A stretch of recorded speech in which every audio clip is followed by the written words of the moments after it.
Salam, hər vaxtınız xeyir əziz kanal izləyiciləri, dəyərli valideynlər, dəyərli şagirdlər. Bugün sizlərə 3-cü sinif Azərbaycan dili dərsində növbəti mövzunu izah edəcəm. Mövzunu izah etməzdən əvvəl bir xahişim olacaq ki, sizdən əgər siz də yeni dərs izahlarından ilk xəbərdar olmaq istəyirsinizsə, kanala abunə olmağı və videoları bəyənməyi unutmayın. Və onlayn hazırlıq qruplarına yazılmaq üçün aşağıdakı nömrə ilə əlaqə saxlaya bilərsiniz. Hazırlıqlarımız həftədə 4 dəfə 90 dəqiqə olmaqla Azərbaycan dili və riyaziyyat fənni üzrə tədris olunur. Hazırlıqlarımızın üstünlüyü ondan ibarətdir ki, dərslikdə gördüyünüz bütün mövzular dərinliyi ilə izah olunur. Bununla yanaşı ev tapşırıqlarına dəstək, riyazi bacarıqlarının inkişaf etdirilməsi, oxuyub anlama bacarıqlarının inkişaf etdirilməsi, şagirdlərin oxuyub anlama mətnlərini müstəqil necə işləmək olar, onların öyrədilməsi. Həmçinin əlavə sınaqlar, həftəlik sınaqlar və aylıq sınaqlar da təşkil olunur ki, bunların hər biri bizim hazırlığımızda mövcuddur. Siz də vaxt itirmədən nömrəyə yazaraq bizim hazırlıqlarımıza qoşula bilərsiniz. İndi isə keçirik mövzumuzun izahına. Bugün ümumi və xüsusi isimləri keçəcəyik. Gəlin, əvvəlcə mən sizə qayda ilə bağlı qısaca bir izah verim. İsim bilirsiniz, kim, nə, hara suallarına cavab verir, ad bildirən sözlərə isim deyilir. İsimlər iki yerə bölünür. Ümumi və xüsusi isimlər. Ümumi isimlər hamıya aid olur. Məsələn, telefon. Hər kəsin telefonu ola bilər, hər kəsin kitabı ola bilər, hər kəs məktəbə gedə bilər, hər kəsin otağı olur, hər kəs şagird olur. Bunlar ümumi isimlərdir. Bir də var xüsusi isimlər. Xüsusi isimlər isə tək olan varlıqlar. Məsələn, Günəş bir dənədir də, planetlərimiz bir dənədir, Xəzər dənizi bir dənədir. Tək olan varlıqlar dedikdə bunlar nəzərdə tutulur və şəxslər, bunlar xüsusi isimlərdir. Ümumi isimlərə misal çəkdiyimiz kimi, xüsusi isimlərə də misallar, nümunələr çəkək. Məsələn, Türkiyə. Türkiyə bilirsiniz ki, bir dənədir. Ona görə xüsusi isim sayılır. Məsələn, Xəzər dənizi, sonra Sakit okean,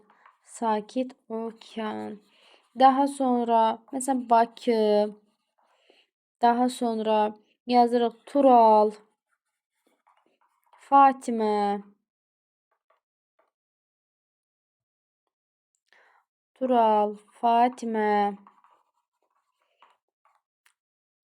daha sonra məsələn Kür çayı, Məstan. Bütün bunlar xüsusi isimlərdir. Xüsusi isimlərin ilk hərfi hər zaman böyük hərflə yazılır və bunu da yadında saxlamaq lazımdır ki, bəzən olur ki, elə isimlər var ki, onlar həm ümumi, həm xüsusi olur. Məsələn, çiçək. Deyirik ki, bacımın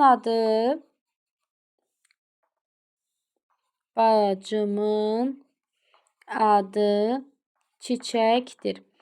Burada artıq qız adıdır. Əgər qız adı olarsa, bu xüsusi isimdir. Çünki böyük hərflə yazılır. Bir də var ki, bacıma çiçək dərdim. Burada isə gül mənasındadır. Ümumi mənanı bildirir. Gül mənasında. Ümumi olur. İnsan adı olarsa, xüsusi olacaq. Keçirik indi tapşırıqlara. Aşağıdakı sözləri cədvələ uyğunlaşdırın. Şəxs adları, yer adları və heyvanlara verilən adlar. Hindistan əlbəttə ki, yer adıdır. Gəlin burada yazaq şəhər, daha doğrusu şəxs, üzr istəyirəm. Şəxs, yer və heyvanlara verilən adlar. Baxın, Hindistan yerdir. Çünki ölkə adıdır, məkan bildirir. Daha sonra Elgün şəxsdir, yəni şəxs insana deyirlər. Məstan heyvana verilən addır. Bu da yenə xüsusi isimdir. Çünki böyük hərflə yazılır. Bakı yerdir, məkandır. Alabaş heyvana verilən addır. Ayla şəxsdir, yəni insandır. Azərbaycan ölkədir, yerdir, məkandır. Toplan heyvana verilən addır. Daha sonra Əli şəxs deməkdir.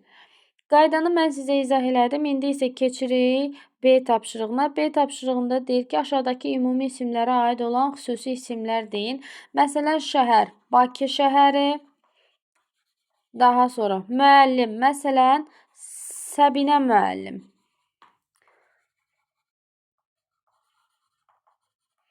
Daha sonra soyad, məsələn, Həsənova Aytaç. Burada Həsənova xüsusi isimdir. Ölkə, məsələn, Azərbaycan, bizim doğma diyarımız, canımız, ürəyimiz. Sonra ola bilər Türkiyə və s. Sonra kənd, məsələn, yaza bilərik ki, burada Baskal kəndi, İsmayıllı rayonunun Baskal kəndi. Hər kəs rayondan olanlar öz kəndlərini qeyd edə bilərlər. Daha sonra pişik, məsələn, Məstan, məsələn, pambıq. Olur da, pambıq da qoyurlar pişiyə. Sonra it var idi da orada, toplan. Sonra alabaş. Ola bilər, nə ürəyiniz istəyir, kim itinə, məsələn, Leo. Kim itinə hansı adı qoyursa, o adı qoya bilər. Kür çayı, Araz çayı. Mən bir neçə nümunə yazıram ki, sizin üçün asan olsun. Var, Tərtər çayı var. Sonra Tovuz çayı var. Daha sonra oğlan. Aha, oğlana nə deyək? Məsələn, ola bilər ki, xəyal, anar və s. Göl adı. Xəzər dənizi elə özü böyük göldür. Xəzər. Amma Xəzəri çox adam dəniz kimi tanıyır. Gəlin Xəzəri yazmayaq. Xəzər özü böyük su hövzəsi, yəni böyük göl deməkdir. Məsələn, yaza bilərik Qara Nohur gölü. Qara Nohur gölü. Daha sonra qız adı o qədər var. Ceyran, Nuray və s. Keçirik. Burada bizə bir qeyd edir ki, xüsusi isimlərin ilk hərfi həmişə böyük yazılır. Artıq mən onu izah eləmişəm. Siz onu bilirsiniz, uşaqlar. Hansı cümlədə aslan sözü böyük hərflə yazılmalıdır? Deməli, aslan hansı halda böyük yazılmalıdır? Əgər insan adıdırsa, böyüklə yazılır. Əgər heyvandırsa, kiçiklə yazılacaq. Seymurla Aslan Rəşidi dəstəkləyir, onu alqışlayırdılar. İndi deyin görün, burada oğlan adıdır, yoxsa heyvandır? Əlbəttə ki, Seymurla heyvan gözləyəsi deyil ki. Seymurla aslan, oğlanın adı aslandır. Deməli, birinci cümlədə böyük hərflə yazılmalı. Qoca aslan başını pəncələrinin üstünə qoyub yuxuya getdi. Burada isə heyvan olduğuna görə kiçik hərflə yazılmalıdır. Tapşırıqçı, hansı sözlər yerindən asılı olaraq həm böyük, həm kiçik hərflə yazılır? Ceyran. Baxın, uşaqlar. Mən sizə bayaq da dedim ki, əgər o gül adı, əgər o insanın adını bildirirsə, böyük hərflə olacaq. Gül adı, heyvan adı olursa isə kiçik hərflə. Ceyran. Bir var, qız adıdır. Bir də var, heyvan mənasında ceyran. Məsələn, ceyranlar meşədə otlayırdı. Deməli, bu həm böyüklə, həm kiçiklə yazılır. Azərbaycan elə böyüklə yazılır. Yasəmən. Yasəmən gülün adıdır. Baxın, bir var deyirəm ki, Yasəmən bacı gəldi. Qız adıdır burada. Burada böyüklə yazılacaq. Bir də var deyirəm ki, mən Yasəmən dərdim. Əgər cümlənin ortasına mən bu Yasəməni böyüklə yazsam, o zaman necə başa düşüləcək? Yəni, elə bil ki, qızdır bu. Mən qızı dərdim mənasında biraz pis çıxır da, düzgün deyil axı. Bu gül deyil, bu bitki deyil ki, biz bunu qopardıb dərək. Ona görə gül adı olarsa, kiçiklə yazılacaq. Deməli, gül adı. Burada isə həm böyük, həm kiçiklə yazılır. Arzu. Baxın, biri var deyirəm ki, anamın adı Arzudur. Qız adıdır burada, qadın adıdır. Bir də var deyirəm ki, mən ad günümdə arzu tutdum. Şamı üfürəndə arzu tutdum. Burada da dilək mənasındadır. Deməli, bu da həm böyüklə, həm kiçiklə yazılır. Kür. Kür çayı ancaq böyüklə yazılır, çünki bir dənədir Kür çayı. Qafqaz. Qafqaz da bir dənə olduğu üçün ancaq böyüklə yazılır. Zəfər. Zəfər bir var, oğlan adı. Oğlan adı. Deyirsən ki, dostumun adı Zəfərdir. Bir də var deyirsən, əskərlərimiz zəfər çaldı. Yəni qələbə qazandı. Zəfər. Qələbə mənasında. Burada da kiçik hərflə yazılacaq. Deməli bu və bu sözlər həm böyük, həm kiçiklə yazılır. Keçirik növbəti səhifəyə. Araşdırma apararkən kimdən kömək alırsınız? Hər kəsdə fərqlidir. Kimisi anasından, kimisi bacısından, kimisi babasından, kimisi atasından. Ana, ata, baba, kim kimdən kömək alırsa onu deyir. Bu zaman əvvəlcədən suallarınızı hazırlayırsınızmı?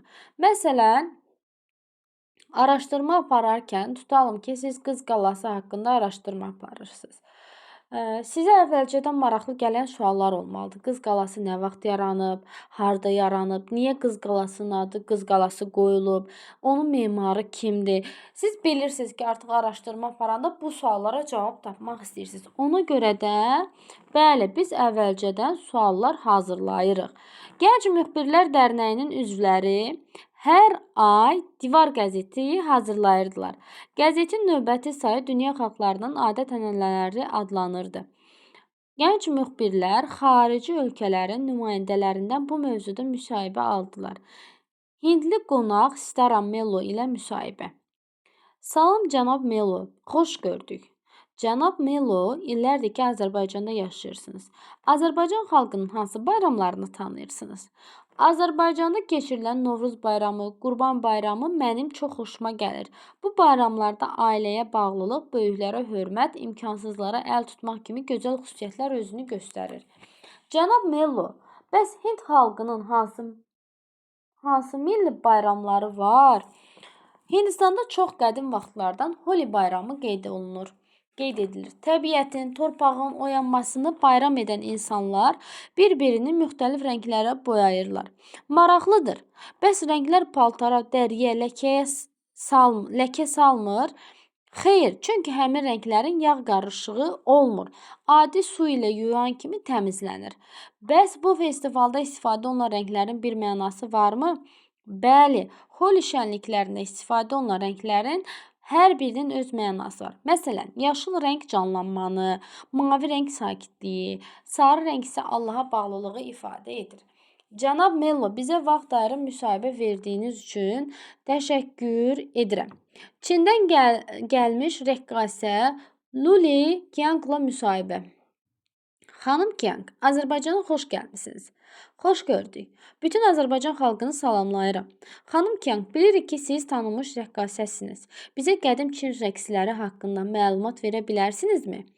Şirlər rəqsi ən qədim rəqslərdən biridir. Əfsanəyə görə düşmən döyüşçüləri fillərin üzərində Çinə hücum edirlər. Bu döyüşlərdə Çinlilər böyük itki verirlər. Onda Çin sərkərdəsi deyir ki, fillərin qarşısına şirləri çıxarmaq lazımdır. Çünki şir yeganə heyvandır ki, fil ondan qorxur. Amma Çində şirlər yaşamırdı. Buna görə də hökmdarın əmri ilə parçadan çoxlu şir dərisi tikirlər. Bu şirlərin parlaq rənglənmiş sifəti və yekə dişləri var idi. Hər dəriyə 2 döyüşçü girib onu hərəkətə gətirirdi. Həlledici döyüş günü yetişir. Təbillərin gürültüsü altında şirlər nərildəyərək düşmən üzərinə atılırlar. Qorxmuş fillər süvariləri bellərindən ataraq qaçırlar. Çin ordusu tam qələbə çalır. Bu hadisədən sonra təntənəli günlərdə şirlər rəqsi ifa edilir. Maraqlı müsahibə üçün sizə təşəkkür edirik. Gəlin əvvəlcə söz boğçasındakı sözlərin izahına baxaq. Uşaqlar, müxbir nə deməkdir? Baxın, burada müxbir hansı ki bu Hindistanlı ilə danışan qızdır. Müxbir nədir? Yerlərdən xəbər yığıb göndərən qəzet, jurnal, radio, televiziya və başqa məlumat orqanı işçisi. Yəni televiziya işçisidir. Televiziya işçisi və ya qəzet, jurnal işçisi. Hansı ki, gedir məlumatları insanlardan toplayır. Daha sonra var burada cənab. Cənab nədir? Görünüşünə görə cəmiyyətin sayılıb seçilən təbəqəsinə aid şəxsə oxşayan adama deyilir. Ümumiyyətlə hörmət mənasında işlənir. Hörmət mənasında. Hörmət mənasında işlənir. Özümüzdən böyüklərə əgər sayılıb seçilən şəxslərdəndirsə, cənab deyə müraciət edirik. Festival nədir bəs? İncəsənətin hər hansı festival. İncəsənətin hər hansı növünü nümayiş etdirən ictimai bayramdır. Məsələn, musiqi festivalında musiqiyə aid nələrsə göstərilir. Məsələn, nar festivalı olur. Orada nardan müxtəlif bəzəklər, düzəklər hazırlayırlar. Sonra müxtəlif, məsələn, rəng festivalı var, holi festivalı var, pomidor festivalı var, xarici ölkədədir. Deməli, festival nədir? İncəsənətin hər hansı növünü nümayiş etdirən ictimai bayram. Keçirik növbəti. Müsahib. Bəs müsahib nədir? Müsahib uşaqlar baxın bu Hindistanlıdır, digər Çinli olan qızdır. Onlara mühasib deyilir. Niyə? Müsahib deyilir. Niyə? Ona görə ki, müxbirin suallarına cavab verən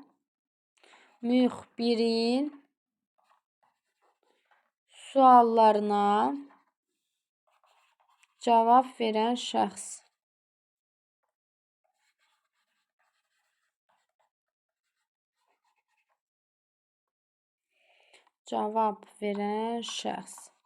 Sonra süvari. Bu döyüşlərdə olur. Ata minmiş atlıya süvari deyirlər. Ata minən insan. Yəni atlı. Daha sonra təbil nədir? Gəlin ona da baxaq. Təbil də toylarda görmüsünüz də nağara. Bu nağaranın iri versiyasına da təbil deyilir uşaqlar. Keçirik indi tapşırıq B-yə. Sualları cavablandırın. Müxbirlər hansı məqsədlə xarici qonaqlardan müsahibə alırlar? Ona görə ki, həmin ölkədə olan və öz ölkəmizdə olan, onların xoşuna gələn, xoşuna gəlməyən şeylər haqqında ətraflı məlumat almaq üçün. Yazırıq ətraflı məlumat almaq üçün. 2. Stara Mello hindlilərin hansı bayramı haqqında məlumat verdi? Holi bayramı. 3. Holi bayramında istifadə olunan rənglərin mənası nədir? Yaşıl, canlanma, mavi sakitlik idi. Daha sonra sarı rəng var idi ki, Allaha daha çox bağlılıq. Allaha bağlılıq. Keçirik növbəti. Luli Qiang hansı rəqs haqqında məlumat verdi? Şirlərin rəqsi.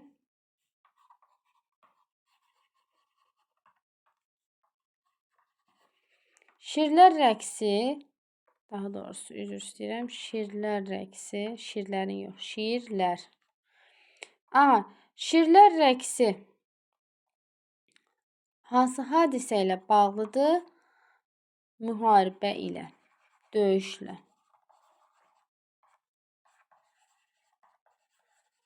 Döyüş ilə bağlıdır.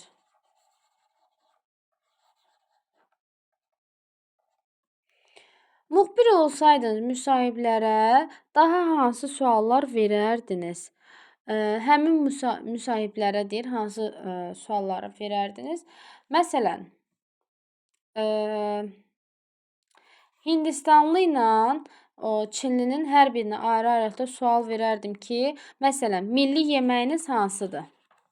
Milli yeməyiniz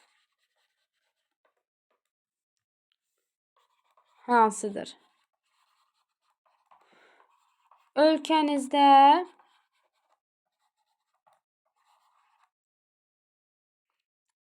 ən qədim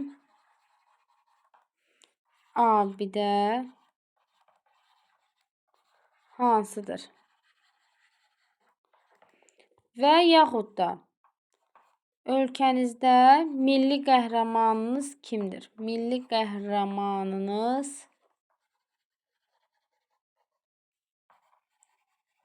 kimdir?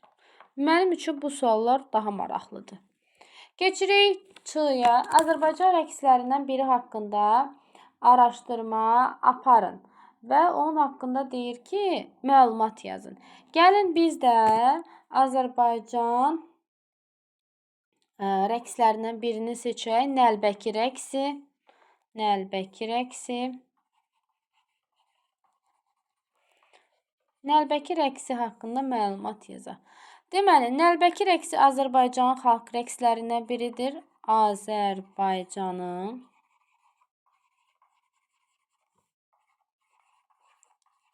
xalq rəqslərindən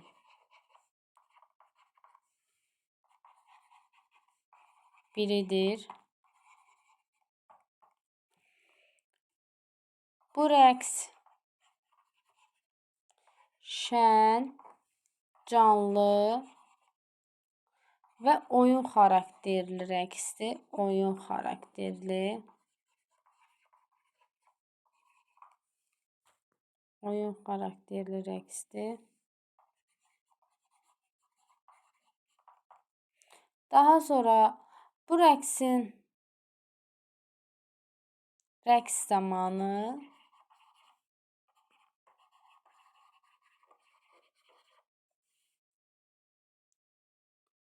əllərində nəlbəki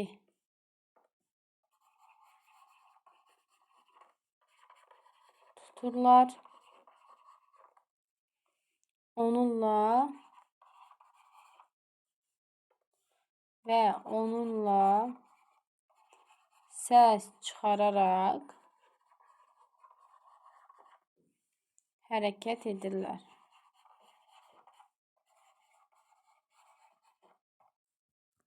Ona görə də bu rəqsə nəlbəki rəqsi deyirlər. Aha, həm qızlar,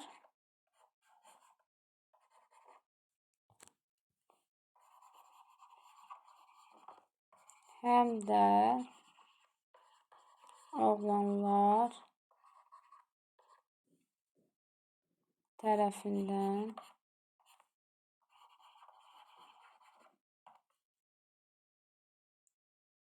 oynana bilər.